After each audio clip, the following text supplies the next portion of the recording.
Kepala Dinas Penerangan, Kadispen, Koarmada Tni Al-Letkol Laut Fajar Tri Rohadi menyatakan telah menyiagakan 4 kapal perang Tri jenis fregat dan korvet kapal anti kapal selam di perairan Natuna sepanjang wilayah Indonesia.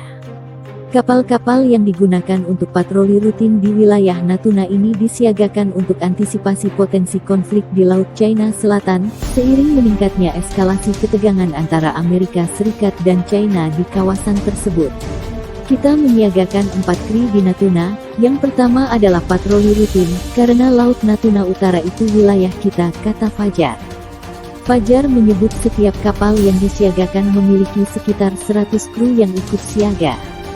Selain itu telah ada pasukan TNI dari kesatuan yang terintegrasi yang juga bersiaga di wilayah Natuna. Pasukan di Satuan TNI terintegrasi, yang berjaga di Natuna ada.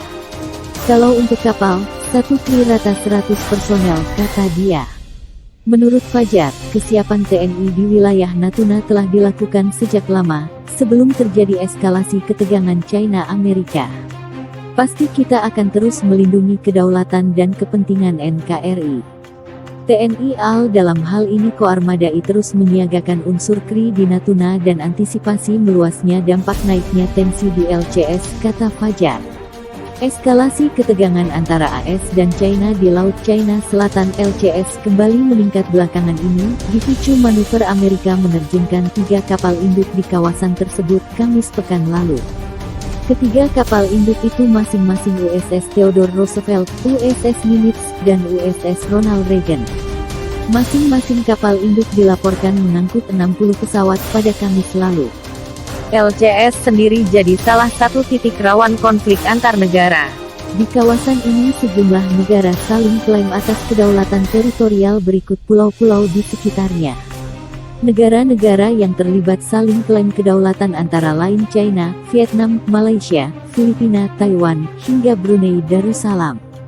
Posisi Indonesia, seperti ditegaskan Menteri Luar Negeri Retno Marsudi, adalah konsisten berdasarkan norma internasional yang tertuang dalam Konvensi Hukum Laut PBB UNCLOS yang disahkan pada 1982.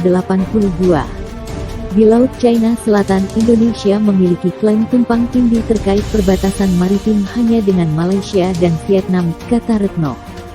Konvensi PBB tentang Hukum Laut UNCLOS yang disepakati pada 1982 dan mulai berlaku pada 1994 menetapkan kerangka hukum untuk menyeimbangkan kepentingan ekonomi dan keamanan negara-negara pantai dengan kepentingan negara-negara pelaut. UNCLOS menetapkan zona ekonomi eksklusif, ZEE, yaitu 200 mil wilayah laut yang memperluas hak eksploitasi tunggal kepada negara-negara pesisir atas sumber daya laut. Namun, ZEE tidak pernah dimaksudkan berfungsi sebagai zona keamanan, dan UNCLOS juga menjamin hak lintas yang luas bagi kapal laut dan pesawat militer. Sementara itu juru bicara Menteri Pertahanan Bidang Komunikasi Publik dan Hubungan Antar Lembaga Dhanil Anzar Simanjuntak memastikan Indonesia tidak akan memihak China maupun Amerika Serikat di Laut China Selatan. Menurutnya, justru bahaya jika memihak salah satu negara karena bakal berimplikasi wilayah Indonesia jadi medan perang dua negara tersebut.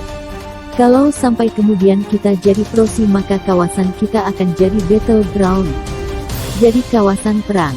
Jangan lupa loh, banyak negara superpower jarang sekali mereka melakukan perang atau battleground-nya di negara mereka sendiri, kata Dhanil.